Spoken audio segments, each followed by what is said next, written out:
On the 22nd of February 2026, in a small town called Tapalpa, in the western Mexican state of Jalisco, a helicopter lifted a wounded man into the sky and carried him toward Mexico City. He never arrived. The man's name was Nemesio Ruben Oseguera Cervantes. The world knew him as El Mencho, and for more than a decade, he had been the most wanted criminal on the face of the earth. A $15 million bounty. The combined intelligence resources of two nations hunting him. And yet for years, he moved through Mexico like a ghost. Now he was dead. And within hours of the news breaking, something unexpected happened. Something that should make every one of us stop and ask a very uncomfortable question. The world did not feel safer. If anything, it felt more dangerous. Roadblocks erupted across multiple Mexican states. Vehicles were dragged onto highways and set on fire. Convenience stores burned. 25 National Guard soldiers were killed in retaliatory clashes. 10,000 troops were deployed across 20 of Mexico's 32 states. A nation of 130 million people held its breath. The most wanted man on earth was dead. And the earth responded not with relief, but with fire. So we have to ask the question. We have to sit with it and turn it over and examine it from every angle until we understand what it is truly telling us. Why does nobody feel safe? To answer that, we have to go back. Not just to El Mencho, not just to the Jalisco New Generation Cartel. We have to go back further, much further. We have to go back to the beginning of the story. Because El Mencho did not appear from nowhere. He was not an accident. He was not an anomaly. He was a product. A precise and predictable product of a system that has been building him and men like him for generations. And until we understand the system, we cannot understand why killing the man changes almost nothing at all. Nemesio Oseguera Cervantes was born in 1966 inches, the municipality of Tierra Caliente, the Hot Land, in the state of Michoacan. A region defined by poverty so deep and so generational that ambition itself had been hollowed out of most of the people who lived there. The Mexican government was a distant rumor. Infrastructure was a fantasy. Opportunity was a word that belonged to people in other places. He was one of 11 children.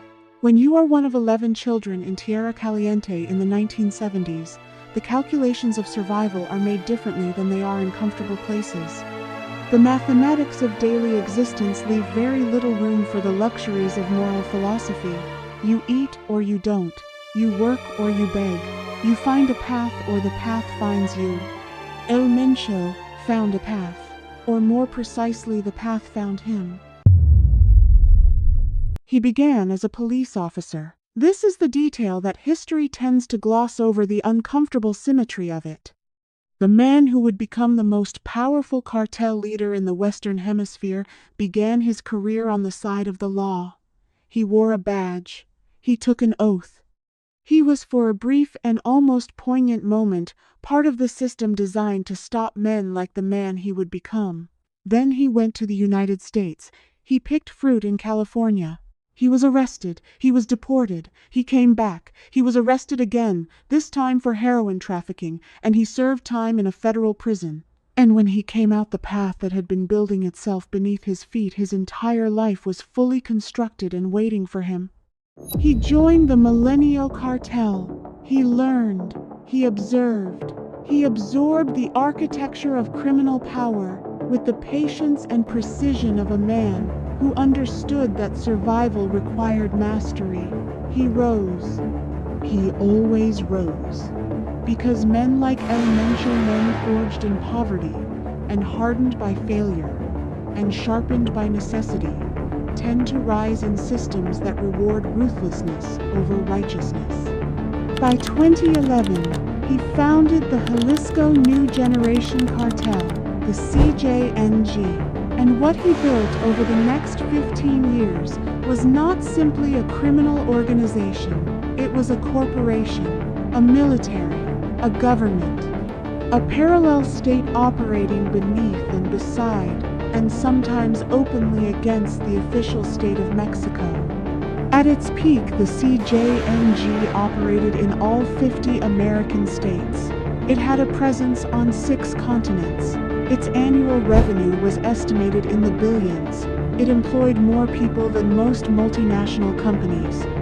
It had military-grade weapons, rocket launchers, armored vehicles, drones. It had politicians. It had judges.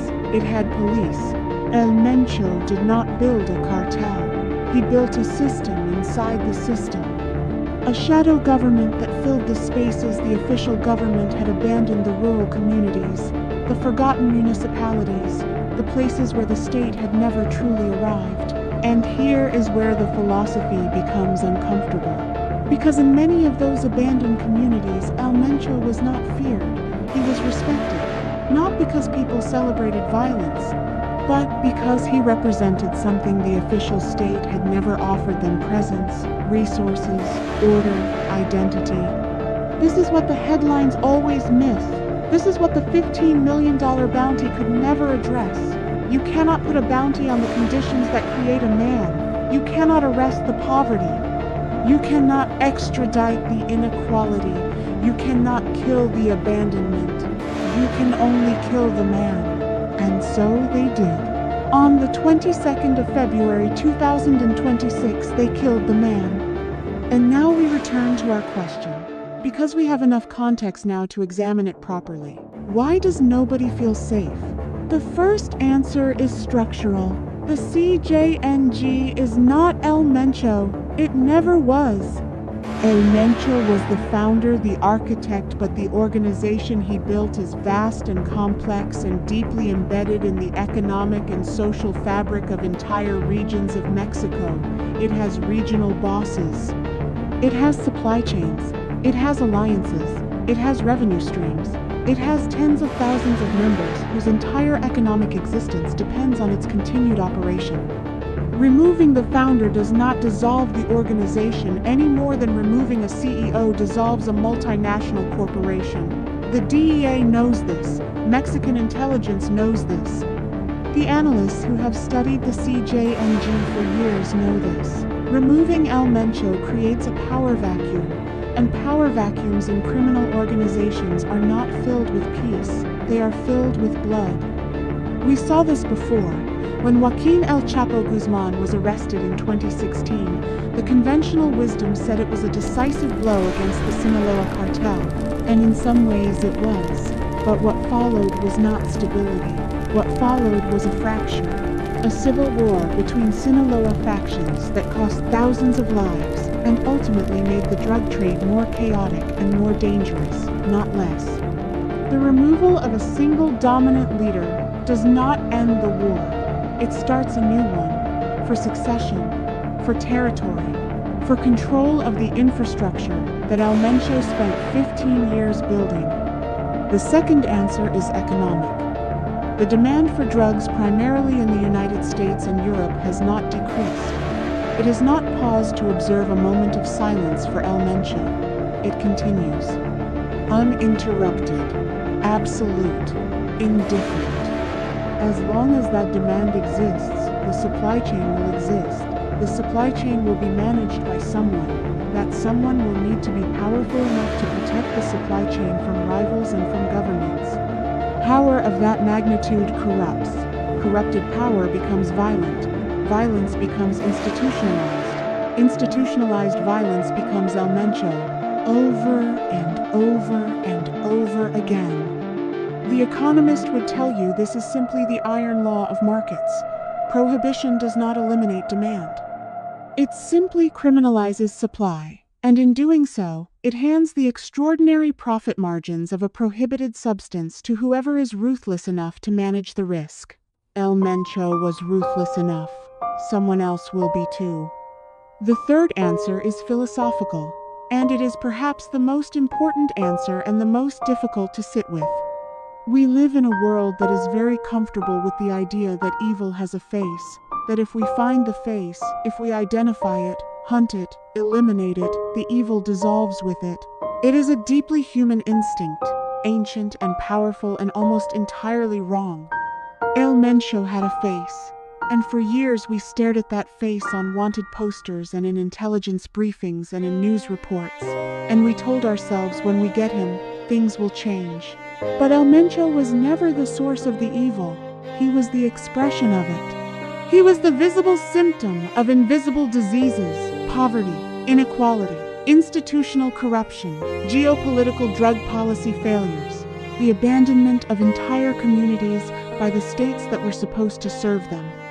The diseases remain, perfectly intact, already searching for their next expression. There is a concept in systems theory called the Hydra problem. Cut off one head to grow back. Not because the Hydra is magical, but because the conditions that sustain the Hydra have not changed. The environment that allows the Hydra to thrive is still perfectly configured for Hydra growth. El Mencho was a head, a very large and powerful and dangerous head. But the body, the economic desperation, the institutional corruption, the demand for drugs, the failure of social policy across generations, the body is entirely unaffected. And so the question we began with, why does nobody feel safe, has a final answer that is both simple and devastating. Nobody feels safe, because the thing that created El Mencho is still here. It was here before he was born. It was here while he built his empire. It was here when the helicopter carried him into the sky.